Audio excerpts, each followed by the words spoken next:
Bom dia, estamos iniciando nossa transmissão aqui no Facebook. Já está em contato com a Rádio Assunção, no programa Hora da Notícia. E eu quero começar, como sempre, agradecendo aqueles que têm compartilhado, como o último vídeo de sexta-feira, o Everton Bezerra, a Inês Mororó, o Bivar Guimarães, o Ebert Hipólito, o Jailson Silva, a Melry Nogueira, o Wellington Pereira, radialista do Edson Pereira de Maranguape, o Expedito Boto e também a Sandra Cabral. Todas essas pessoas compartilharam o nosso vídeo de sexta-feira. Eu sou muito grato e reforço aqui o apelo para que vocês compartilhem o nosso vídeo, que é uma forma de ampliar a nossa audiência. Bom dia para o radialista Alberno Santos, lá de Morrinhos, que retransmite o nosso programa na sua web Rádio Morrinhos, e também a Célia Luiza, o Expedito Boto, lá de Sobral, que já estão acompanhando aqui no Facebook. Nós participamos do programa Hora da Notícia, que é transmitido todo dia. Bom dia, Batista Lima, lá de Vajota, que é, na verdade, Araras, a cidade que eu nasci, meu conterrâneo querido. O programa Hora da Notícia vai todo dia na Rádio Assunção, de 5 às 7 da manhã. A minha participação é a partir das 6 horas, e eu faço também aqui no Facebook.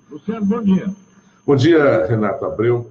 Bom dia, nosso querido André Capiribe, que hoje não pôde participar. Aliás, essa semana vai estar ausente, né? Está em São Paulo, participando de um evento lá profissional. Bom dia para os amigos ouvintes da Rádio Assunção Cearense, de Fortaleza, da Rádio Ressurreição, de Sobral, e da Rádio Princesa do Norte, em Morrinhos. E um grande abraço nos ouvintes, em especial para aqueles que já nos alcançam pelo WhatsApp 9616-1470, como a Gorete Alencar Guimarães, o João Mereré do Trairi, a nossa querida colega simpática, jornalista Ionara Monteiro, o Marcos Aurélio, bom dia, Michel Mendonça, o Antônio José do Rodolfo Teófilo, o Capitão Silva, lá do Quixadá, Paulo Roberto, o Rubens Brasil, de Icó, Moacir Pontes, Bivar Guimarães, Walter Lando, Antônio Bezerra, o Odaí de São Paulo, o Vinícius Soares, professor Vinícius Soares do Monte Castelo, e também o Simão Oliveira. E ainda quem acabou de entrar aqui, querida Jane Azereiro, já no Facebook, o Flávio Cavalcante, Domingos Sávio Pinheiro, o Expedito Boto e também o Fernando Castelo Branco. Bom dia, Renato. Bom dia, Luciano. Eu vou começar com essa história da pedofilia. Um negócio muito grave. O Papa ontem foi humilhante para o Papa, todos desconcertados, pedindo desculpas. Foi lida uma carta lá muito dura lá na Irlanda. A Irlanda é um país de muitos casos de abuso. E agora surgiu, você ouviu aí essa matéria que a gente colocou lá no nosso vídeo, de um arcebispo lá do Washington, que pediu a renúncia do Papa, porque acusa o Papa de ter conhecimento dos casos desde 2013 e não ter tomado nenhuma providência. É um momento muito difícil da igreja. Bom dia, Pedro Filho Ajuda. Olha, a carta foi muito... Pela primeira vez, que até então, você disse que o arcebispo chamou o Vaticano de negligente. Na verdade, ele foi além, viu, Renato? Porque de negligente já tinha denúncias e acusações de que a igreja foi negligente com vários crimes de pedofilia, que na verdade são cometidos por muitos homossexuais. Muitos falam de pedofilia, mas a maioria, talvez uns 80%, você vai atrás dos casos, são homossexuais que cometem abusos sexuais, principalmente contra crianças e adolescentes. E há também essa agenda aí do LGBT, e deixam de lado que os crimes são cometidos por homossexuais. A gente precisa colocar o dedo na ferida e explicar direitinho como é que é isso daí. Então, esses casos não são recentes. Durante toda a história, a igreja foi acusada de acobertar. E negligente, o Papa reconhece. Recentemente já tinha feito uma carta, e agora na Irlanda fez isso. Mas o mais grave é esse arcebispo italiano, Carlo Maria Viganò. Ele disse não só que a igreja era negligente, como o próprio Papa Francisco teria acobertado. Trata-se do caso de um bispo, de um arcebispo. Esse Carlo Maria Viganò, como você já disse, ele tinha sido nuncio apostólico, ele estava nos Estados Unidos como se fosse um embaixador do Vaticano nos Estados Unidos. Não é uma pessoa qualquer, não é um Zé qualquer que está fazendo denúncias contra o Papa Francisco. Ele tem relevância até política, ajudou na aproximação, como membro da igreja, né, como representante do pontífice, na reaproximação dos Estados Unidos com Cuba e outros países. Então, ele agora diz que esse arcebispo, que seria o Theodore McCarrick, ele teria já desde 2000 sendo acusado. Ele diz que esse McCarrick é um predador sexual, homossexual, predador sexual nos Estados Unidos. O caso havia sido levado, ele já tem mais de 75 anos, portanto, ele é um cardeal, quer dizer, é da cúpula, do mais alto cargo dentro da igreja nos Estados Unidos. O caso dele havia levado para o Papa Bento. Aos 75 anos, ele se afastou do ministério e a punição, ele reclama disso, que a punição do Papa Bento foi o afastamento para clausura e oração. O único problema, a única ação que a igreja fez contra esse predador, eles chamam de predador, McCarrick, o cardeal McCarrick, foi apenas afastá-lo para viver numa vida de orações. Aí ele acusa que o Papa Francisco piorou a situação. Não só deixou o cara lá, como trouxe o cara para ser um conselheiro próximo, e esse McCarrick hoje estaria influenciando na escolha de bispos lá nos Estados Unidos. E o Viganò disse que esse cara deteriorou uma geração de padres e seminaristas nos Estados Unidos. Deixa eu dar um bom dia para a Jennifer Souza, para a Graça Alves, para o Bené Gomes. O Bené teve aniversário ontem, ele retransmite o nosso programa, e é fã, não só retransmite, como é fã do nosso programa lá em Sobral. Então, meus parabéns, um grande abraço para o Bené Gomes, para o João Lima, para o Jonas Mello, um abraço, Jonas Mello, jornalista, radialista Jonas Mello, que é também meu conterrâneo, Eufrásio Francisca, e Bené já falei, né? Pois bem, o caso é gravíssimo. E essa resposta do Papa de dizer que não ia falar uma palavra sobre isso, ele está dizendo que porque ele que o Viganò é o Carlo Maria Viganò, que é italiano, foi o representante do Vaticano nos Estados Unidos, está dizendo que seria, como o Papa é mais progressista, o Viganò é um conservador, está querendo deixar isso daí como se fosse um embate entre conservadores e progressistas dentro da Igreja Católica, porque o padre tem essa agenda de passar a mão no LGBT, tudo bem. A igreja tem que ser misericordiosa e tem que abraçar todos, independente dos seus credos, das suas opções, né? Mas contra crimes cometidos, né, dentro da igreja por da alta cúpula, não pode passar a mão na cabeça, tem que punir, porque todos são punidos por outros casos, né? Bom dia, Jesus Alves, Brígida Matos, Bené Gomes, bom dia, Luciano. Já dizia Padre Sadoc, não existem padres pedófilos, existem pedófilos que vão ser padres. Ele dizia também em relação aos homossexuais, Herbert Barroso, Luiz Helena, Jesus Alves entrando aqui. Uma coisa que tem que levar em consideração, André, essa história da igreja exigir o celibato para quem quer ser padre. Eu fui seminarista, e, aliás, eu não segui a carreira ministerial por isso. Eu achei que ia segurar a onda, durante 3 anos segurei a onda, mas é difícil para muitas pessoas, né? Outros não, tem essa unção, né, de ser um celibatário, mas essa atitude da igreja também ajuda que muitos homossexuais, principalmente antigamente, hoje não tem mais isso, né? Mas houve uma época em que o celibatário era visto como um cara assim, olha, é homossexual, o cara não vive com mulher, não se casa. Então, essas pessoas, para fugir dessa pecha, iam muitas vezes sem vocação para a Igreja Católica, ser padre, simplesmente porque não gostavam de mulheres, talvez nem fossem homossexuais, né? Uma certa misoginia, né? Uns desvios, sei lá como é que é isso daí. Mas iam todas para a igreja para fugir dessa pecha. E acabou, com o tempo, sendo também o repositório cadatório de muitos homossexuais que foram ser padres, porque não iam se casar mesmo. E resultado, hoje há uma grande quantidade, como você mesmo diz, é possível sim saber quem tem as tendências. Lá no seminário a gente via isso, né? Padre sendo ordenado, padres que a gente via que eram homossexuais. E a igreja deixava, tudo bem que abrace, mas a igreja não pode ter entre os seus homossexuais, pelo menos eles teriam que ser contidos, né? E não são. Geralmente eles continuam praticando os seus atos, né? Com parceiros. E não só homossexuais, os padres também que são celibatários e são héteros, têm também que manter, já que estão ali. Agora, eu acho um erro da Igreja Católica exigir para os que querem ser padres o celibatário, mesmo porque a igreja original, a igreja no início, os apóstolos, os bispos da primeira igreja, todos eles eram até exortados a casar, né? Até para dar exemplo.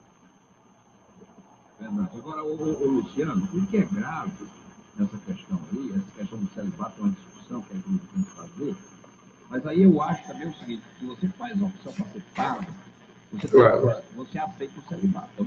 Então não vai ser padre. O que eu acho grave, e que eu tenho dito já, e não é de hoje, sempre disse isso, toda vez que eu posso falar sobre esse assunto, é que se você for a qualquer seminário que está formando padre, você vê logo alguns seminaristas com inclinações homossexuais. Então, é preciso que a igreja converse com esses jovens, porque transforma esses jovens em sacerdotes, depois não que dá. Eu uso aqui um termo para chamar a atenção, mas é verdade. A batina não é remédio para o homossexualismo.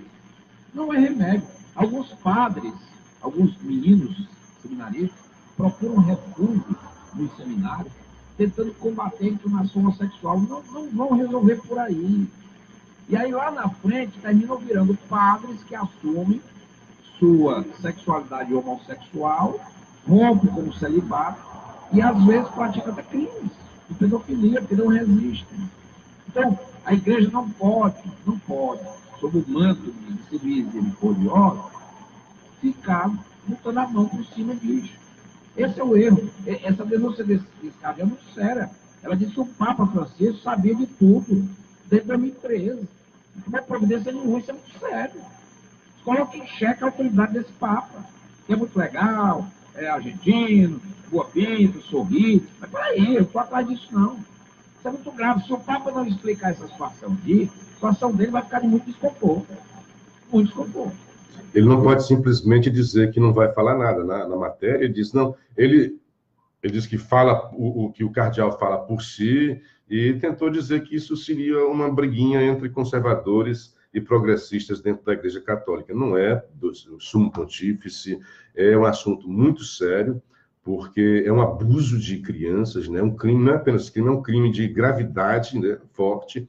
Bom dia para o João Ferreira, o Adriano Figueiredo, a Mara Nunes, a Lúcia Vasconcelos está em Belo Horizonte, daqui a pouco está voltando para Fortaleza, e para o Jaime Silva. Não pode simplesmente se calar, tem que falar, porque é um escândalo dentro da igreja, e a Bíblia fala também naqueles que causam escândalos, né, entre os seus. Então, não pode ser a igreja causadora de escândalo, a não ser que esse escândalo fosse em defesa da fé.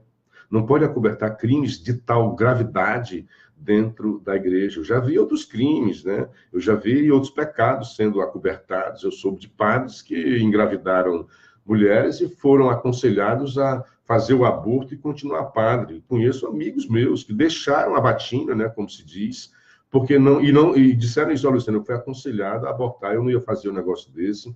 Eu assumi o filho que eu tive com essa pessoa, o conselho de um bispo é que mandasse a mulher embora para o Maranhão, que ela abortasse e que ele continuasse no ministério. Olha só o cometimento de um crime grave, né? Matar pessoas. A igreja considera isso um crime, um homicídio. Então, imagina o pior, de abuso sexual de padres da cúpula da igreja. E se essa denúncia for correta, porque o cardeal não apresentou provas, mas eu acho que ele não ia sair com uma carta dessa de tal gravidade e não ter como comprovar isso daí. E se não tiver como comprovar, é mais uma razão de o pontífice, né, o Papa, entrar com uma ação. Não pode simplesmente o chefe da Igreja Católica ser acusado de acobertar crimes dessa gravidade, de um cara chamado de predador sexual, de abuso, de desvios de seminaristas e padres, né? Isso que a quantidade de seminaristas e padres que estariam também nessa linha dentro dos Estados Unidos, está ainda hoje em proeminência, em eminência parda, porque ele não exerce mais cargo, já passou mais de 75 anos, estaria escolhendo bispos, escolhendo padres na Igreja dos Estados Unidos, não pode simplesmente dar o silêncio como resposta. 3 horas e 18 minutos. Luciano, os presidenciáveis estão priorizando, nesse momento da campanha, o Sudeste, né? Esse final de semana, por exemplo, o Bolsonaro fez um tour para o São Paulo e adentrou em Redutos Tucano. Tem uma imagem que rolou essa semana, foi na festa do Peão Morador de Barreto, que é a maior festa. O Bolsonaro ele subiu num cavalo, montou lá no cavalo e foi ovacionado pelo pessoal lá. Quer dizer, um negócio que deixou os tucanos assim. Ele está avançando entre os produtores rurais. O Ciro fez campanha no Rio de Janeiro, né? E o Geraldo Alckmin também em São Paulo, tentando segurar seus redutos. Mas o que a gente está vendo aí é que o Bolsonaro cada dia está mais forte em reduto de São Paulo. O que é uma péssima notícia para o Alckmin, né? Péssima notícia para o Alckmin. Vai lá. Bom dia para o Coronel Sérgio Gomes, o Júlio Filho, o Wellington Pereira, acompanhando a gente lá, o Domingos Neto no conjunto Nova Metrópole. E o Neném está dizendo que o celibato é uma mentira imposta pela igreja, nunca existiu. Não se trata de mentira, tudo bem que se trata de uma imposição. Na história da Igreja Católica, há mais tempo de Igreja Católica sem a exigência do celibato do que com a exigência, tudo bem, isso é fato. Mas não é exatamente uma mentira, não tem, assim, um respaldo bíblico para dizer que o Papa, que um padre, tem que ser celibatário para exercer o seu ministério. Não, ao contrário, né? Talvez Paulo seja o único, assim, que não teve mulher, Pedro era casado, Timóteo, bispo, tinha sogra, né? Na igreja, vários fatos disso daí. Num certo momento, a Igreja Católica achou por bem, achou que seria sábio que o padre se dedicasse exclusivamente ao ministério. Eu acho isso que não é correto. Eu acho que tinha que ter as duas coisas. Olha, quem não quisesse casar, que não se case. O próprio Paulo, que não teve mulher e que dedicou sua vida toda à igreja, e foi o grande divulgador para o Oriente da Igreja Católica, ele dava isso. Olha, é bom que não se case. Mas se você está se queimando em amores, né, é melhor que você se case do que vá fazer besteira dentro da igreja. Então, case-se e exerça o seu ministério. A igreja, por uma questão dela, questão interna, decidiu que era melhor não haver isso daí. Tá? Acho que houve muitos problemas. O padre é difícil, né, manter um casamento, é difícil manter uma família, mas até para isso, né, o padre dá exemplo, olha, de como é difícil no mundo manter uma família e a gente ter que manter. Mas não é que seja uma mentira, viu, Neném? É uma decisão da igreja. Bom dia para o Alfredo Soeiro, o Adriano, falando se o governador já tivesse instalado os bloqueadores de sinal nos presídios, várias vidas teriam sido poupadas, inclusive a dos policiais. É uma opção, é o Adriano dizendo isso daí, né? Marcelo Reis, bom dia para nós. Bom dia para todos do grupo. Isso aqui eu estou olhando o nosso grupo, né? O Bivar Guimarães, só o bloqueador não resolve. Também é bem lembrado isso daí, né? A questão da segurança, viu, Nenê? Mas é isso. O celibato é uma opção, deveria ser uma opção dentro da igreja, e até exaltada, e até estimulada, mas não deveria ser só, porque eu acho que tem muita gente boa que se casa e que poderia ser padre e exercer dignamente o seu ministério, do que tantos aqueles que são celibatários e ficam fazendo bobagens, sejam eles hétero ou homossexuais. Então, os presidenciários, como você estava falando, né, é uma péssima notícia para o Alckmin, porque continua a migração de tucanos para Bolsonaro. Então, não terá vida fácil o Alckmin para manter a sua candidatura viável. Imagina-se, muitos estão apostando que a Marina também não vai prosperar, né? Embora ela esteja em segundo quando o Lula sai. O que os analistas dizem é que na campanha, quando ficar mais claro que o Haddad é realmente o candidato do Lula, muitos votos até da Marina tenderão migrar para o Haddad. Então, ela não terá como crescer. Então, é possível que seja Bolsonaro e Haddad no segundo turno, mas tudo isso é muito especulativo. Na próxima semana começa para valer a campanha eleitoral em rádio e televisão. Uma semana depois, a gente terá como fazer uma análise de como é que isso aí aconteceu. Os candidatos lá no Sudeste, como você falou, mas no Nordeste o Bolsonaro tem deficiência. Eu acho que ele deveria fazer... Tem duas deficiências o Bolsonaro, o Nordeste e o público feminino. Não é muito bem visto o Bolsonaro entre as mulheres, né? Por vários carimbos que tentaram impor ao candidato do PSL. Agora, saiu uma pesquisa na sexta-feira, XP. Essa pesquisa ela é contratada pelo mercado e foi divulgada pelo site do Antagonista. E ela diferenciou muito dos números da pesquisa do Datafolha. O curioso é que essa pesquisa da XP mostra, primeiro, que o Lula não tem 39, como deu o Datafolha, está bem mais baixo do que isso. O Lula tem cerca de 28%. Não Nossa, é 28%. É muito disparado. É 28%. de diferença, Luciano, da pesquisa do Datafolha. Demais. É um disparate grande. Então, tem um negócio aí, essas pesquisas vão ter que se ajustar. E essa XP, pesquisa da XP, divulgação antagonista na sexta, mostra que no Senado de segundo turno, diferente do que diz a pesquisa do Datafolha, que o Bolsonaro pede para todo mundo, pelo contrário, o Bolsonaro ganha do PT, o Bolsonaro ganha do Alckmin, o Bolsonaro ganha por uma pequena margem no empate técnico com a Marina e empata com o Ciro Gomes. É o contrário do que diz a pesquisa do Datafolha. Então, essas pesquisas precisam se ajustar, porque uma diferença de 10 pontos, meu amigo, não é um erro, isso aí é uma falta de coleta de dados, é um equívoco aí de mostragem. Você não pode, numa pesquisa, o Lula ter 39, na outra ter 28, a diferença de 11 pontos. É muito disparate entre duas pesquisas. 11 pontos percentuais, você sabe quantos votos significam, né? É voto que não acaba mais. Bom dia para o Marcílio Aires Martins, que é do Ipu, nós somos parentes, certamente, a Martins. O Haroldo Braga, a Ilane Sampaio, a Tânia Martins, lá em Boa Vista, sempre assistindo a gente. O José Antônio Bertoldo, que está no Sobral, uma conterrânea lá do Araras, foi seminarista também na época em que eu estive. O Jorge Luiz também, de lá. Essas pesquisas realmente precisam, porque no Datafolha falava que o Bolsonaro ganhava do Ciro, perdia para a Marina, e ganhava de lá, perdia para o Alckmin, e ganhava de goleada do Haddad, né? Então, tem que ver. Eu acho que o Datafolha foi o que deu mais, até o antagonista trouxe assim uma comparação entre as três pesquisas, né?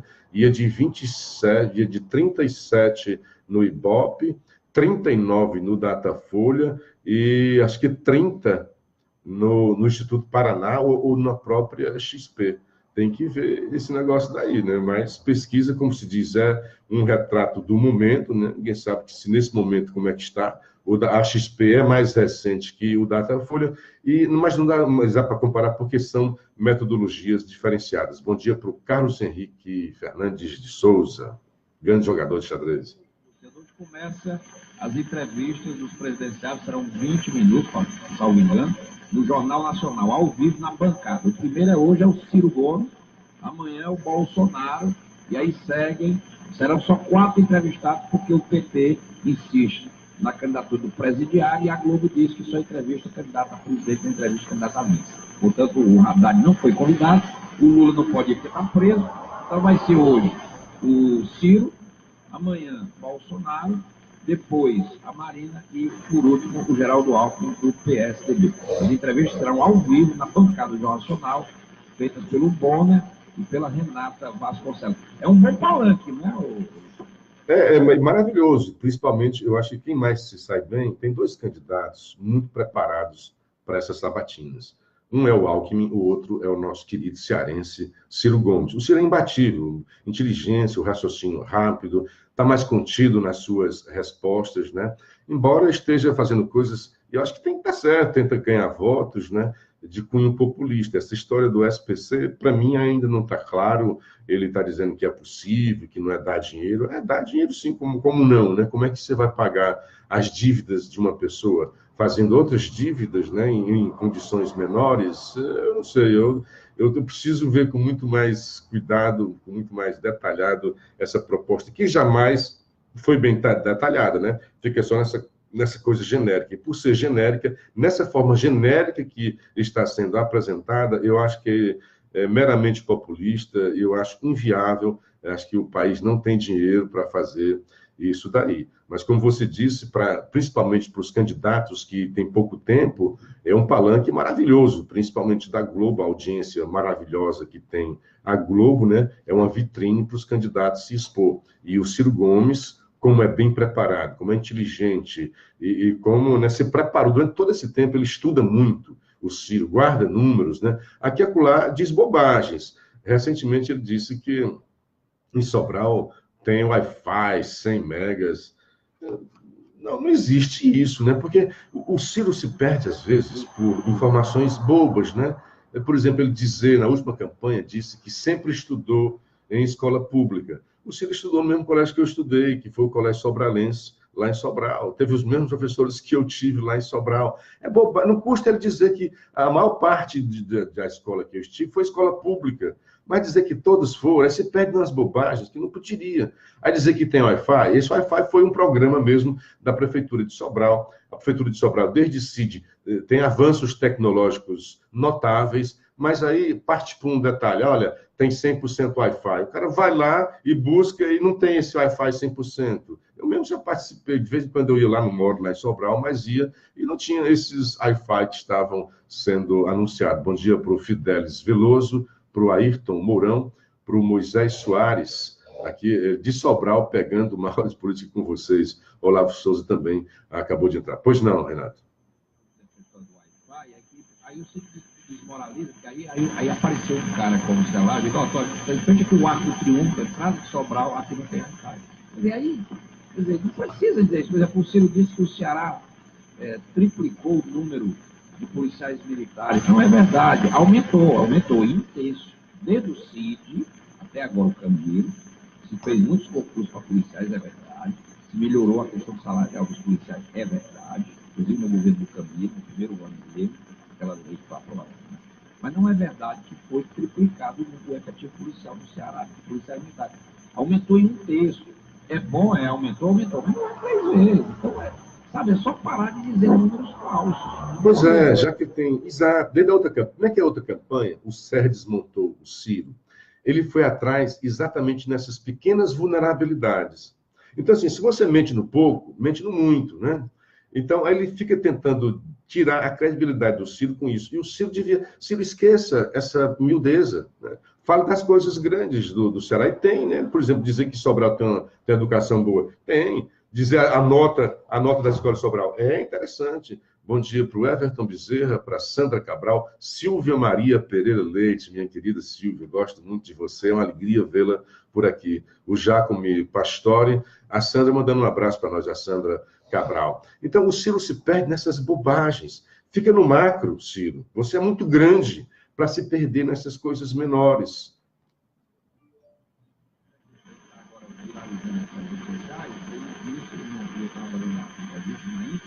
Uma página que ele diz que tem um problema no Ceará. 70% dos novos policiais têm medo de puxar a arma e atirar no bandido.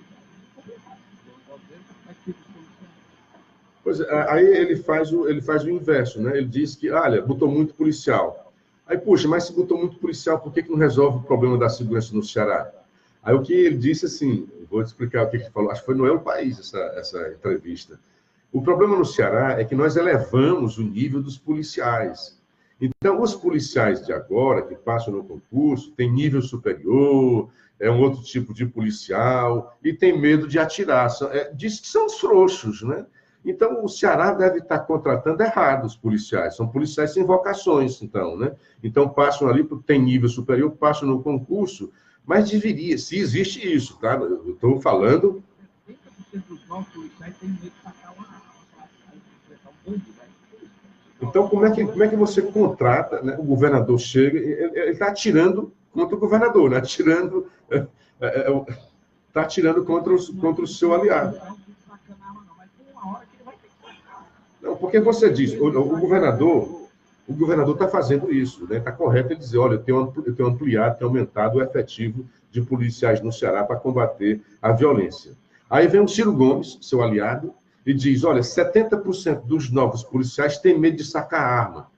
Meu irmão, que polícia é essa que você está contratando, né? Então, está contratando errado. Está contratando policial sem vocação. Olha, um policial que não tem coragem de sacar arma para enfrentar o bandido, vai trabalhar no Uber, vai trabalhar no outro canto, vai ser professor, mas jamais o policial tem que ter coragem. Não é que tem que sair atirando aí à torta, à direita, não. Mas ele tem que sacar a arma quando for necessário, tem que ter a devida coragem, perseguir bandido. Não, eu sei que não é vida fácil. É por isso que eu louvo os policiais, muita gente tem esse negócio contra a polícia me defende. A polícia é a democracia fardada. A polícia é o Estado democrático brasileiro de arma na mão. para defender os cidadãos, para dar proteção, que é um dos preceitos do Estado, é dar proteção aos cidadãos. Aí como é que eu contrato um policial e digo que esse policial é um frouxo? Porque quando você diz que um policial não tem coragem de sacar uma arma, é um policial frouxo. Que outro nome você pode dar? Luciano, o Ceará vai receber 2 presidenciais nessa semana, vai ser na quarta-feira. Chega o Amoedo, de novo, ele vai ter um encontro, vai ter uma coletiva de imprensa, vai falar com o empresário no hotel dele, Marquinhos. O Zé Marquinhos, ex-técnico da seleção, que também é do Novo, candidato a deputado federal pelo Rio, vai participar do Amoedo. E na sexta-feira, dia 31, quem chega visita no Ceará, Geraldo Alckmin, do PSDB, ele deve chegar às 2 da tarde, aí vai se encontrar com a Maria da Penha, depois participa do Fórum Industrial Ideal no debate, na FIEP, no sábado, tem encontro no Horizonte com lideranças do partido dele, a função do senador Fábio Sá, do Danilo Forte, que é deputado federal da reeleição, do Geraldo Alckmin, candidato ao governo, dos candidatos ao Senado, a Mayra, e também o Girão, o Eduardo Girão, além do deputado estadual Carlos Matos. O Geraldo Alckmin está vindo para o Nordeste.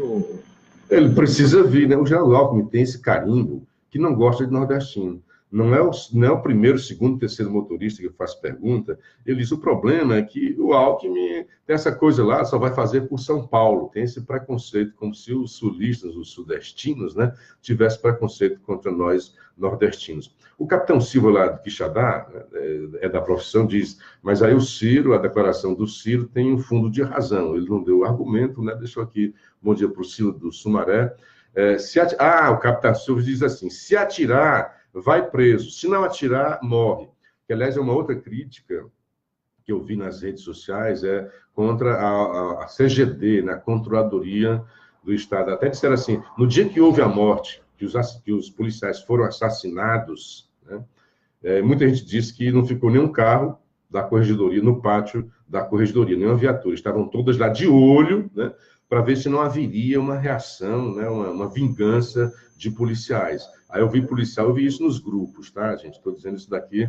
E que muitas viaturas que estavam em outras ocorrências da CGD foram direcionadas para uma tentativa. Eu acho correto, porque o sangue vem, né? E o Estado não pode ser o Estado da vingança, né? Senão nós teríamos a barbárie. Mas há também essa crítica de que a CGD estaria botando medo nos policiais. Os policiais teriam medo. E o Bolsonaro também diz isso, né? Segundo o Bolsonaro, o policial tem que atirar, ele tem que matar. É isso que ele diz. Se o policial for afrontado na rua, ele tem que atirar para matar.